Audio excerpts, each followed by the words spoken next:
সভা সম্মানীয় সঞ্চালক, এই সভার ঝিল্লি অঞ্চলের যুবক থেকে শুরু করে যারা আজকে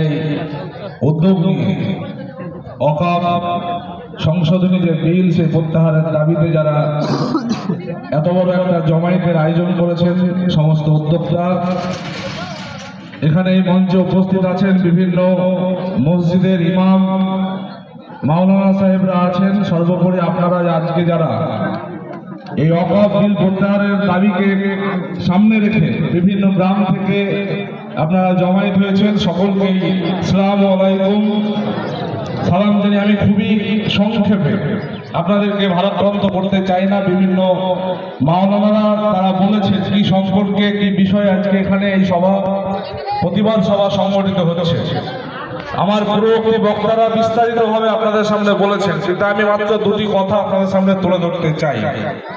আমরা সকলে আমাদের জীবনের অভিজ্ঞতায় আমরা জানি যে সকালবেলায় যখন আমরা সূর্য দেখি তখন অনেকটাই আমরা বুঝতে পারি সারা দিনটা কেমন যাবে, কিভাবে চলবে,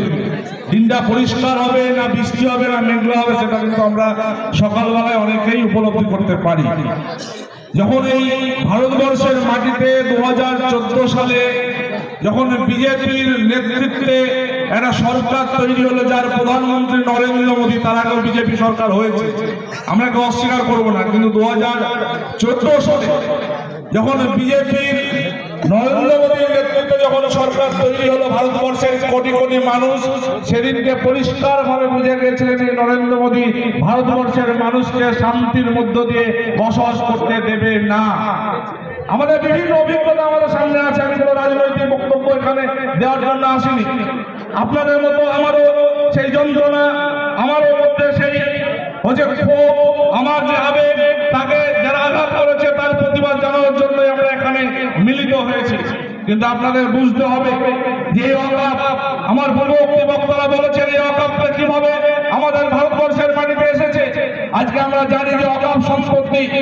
সম্পত্তির মধ্যে ঈদগাহ সম্পত্তি হতে পারে, মসজিদে যারা দান করেছেন সেই সম্পত্তি হতে পারে, যারা হচ্ছে আপনার বিভিন্ন এতিমখানা খুলেছেন সেই সম্পত্তি হতে পারে, আপনার যেখানে খানকা আছে খানকা শরীফ সেই সম্পত্তি হতে পারে, যারা আমাদের মুসলিম কমিউনিটি মানুষের জন্য, আমাদের কমিউনিটি মানুষের জন্য যারা হচ্ছে জায়গা আপনার ডোনেট করে সেইটাকে অকাপ সম্পত্তি বলে।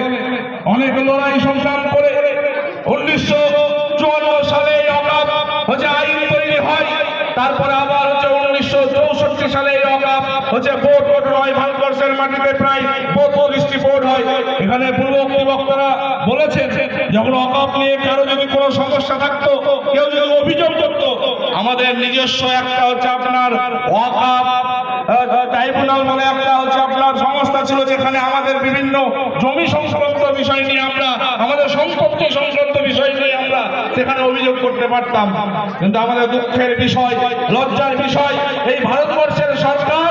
2025 সালের 3রা এপ্রিল ভারতবর্ষের মুসলিম সম্প্রদায়ের যে অকাপ তার বিরুদ্ধে যে সংশোধনী বিল পাস করলেন। আমরা জানি,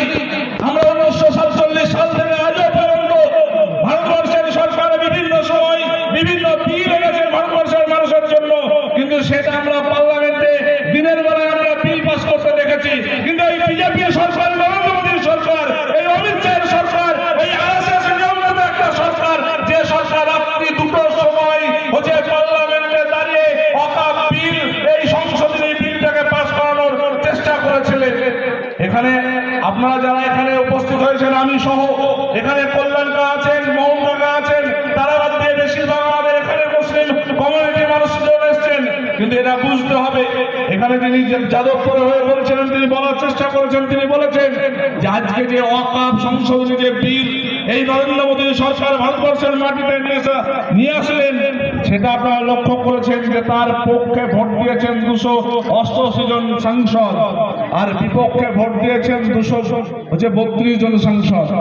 তাহলে বোঝার আমাদের নিশ্চয়ই বুঝতে অসুবিধা নেই যে আমাদের ভারতবর্ষের পার্লামেন্টে মাত্র 40 জন সাংসদ যারা মুসলিম কমিউনিটির সাংসদ, আর বাকি সব হিন্দু কমিউনিটির সাংসদ। সেই জায়গায় মাত্র 40 জন কিন্তু আমাদের এই বিলের বিপক্ষে ভোট দেননি, আরো আপনার 270 সেই জায়গায় দাঁড়িয়ে ভোট দিয়েছেন ভারতবর্ষের মুসলিম কমিউনিটির ওয়াকফ সংশোধনী বিলের বিপক্ষে, সেই জায়গায় আপনাদের বুঝতে হবে আমরা এই ঝিল্লি গ্রামে যারা বসবাস করি,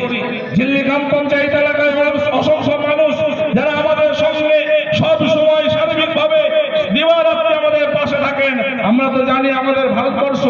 এই ভারতবর্ষ ধর্ম নিরপেক্ষ একটা দেশ, যে দেশে হিন্দু আর মুসলমান গর্বের সঙ্গে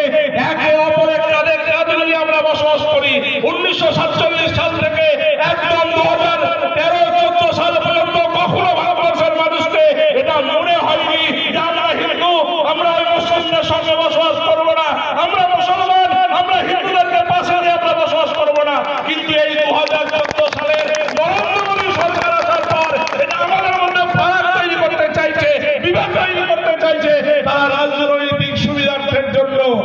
শুধুমাত্র তাদের স্বার্থের জন্য